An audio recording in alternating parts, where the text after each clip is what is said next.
Dany flat out says it. She flat out says it. It's not even a theory. It's just an idea that may or may not be true that Dany heard. But of course, it becomes a theory when you add in all the Azor Ahai stuff and Bran's vision, etc. So basically, Great Empire of the Dawn theory, the theory is that Great Empire of the Dawn is just the name of the ancient Asshai Proto-Valyrian Dragonlords. That's all. That's all it is. That's just him world building out and garnering out the original idea of Dragonlords from Asshai. I think I've made my point. Let's move on. In A Song of Ice and Fire, dragons are amongst the most elegant and deadly creatures in existence. At the start of our story, all that is left of them are their skeletons and petrified eggs.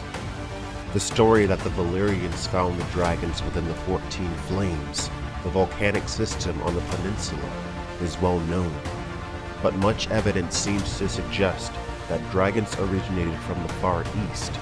So, in A Song of Ice and Fire, it's the Bloodstone Emperor, instead of Enoch Bowen, who founds the Church of Starry Wisdom, after finding the black stone that fell from space. He then worships it, casting down the true gods, and commits all kinds of psychotic evil. And when we think about the trapezohedron being empowered when it's in the dark, well, the black stone is in Stygiai, the heart of shadow, from which the darkness emanates. I mentioned glass candles. They're kind of similar to the trapezohedron in function. And who uses the glass candles? Quaid the Shadowbinder from Asshai, and also Myron the Mage, who may be a member of Starry Wisdom cult, which he may have joined in Old Town, where they have strange sailors' temples, or in Asshai, where he visited. And in fact, the information in the World of Ice and Fire about the Oily Stone and stuff, that comes from Marwyn the Mage. So just like I was saying in the Shadowbinders video, all the stuff in Asshai is basically connected and tied to Long Night Matters. And just as the shining trapezohedron always shows up right before a big disaster, the Bloodstone Emperor's Black Stone seemingly is the thing that transformed the Shadowlands, and I think caused the Long Night. And there may have been other meteor impacts as well, but that's a theory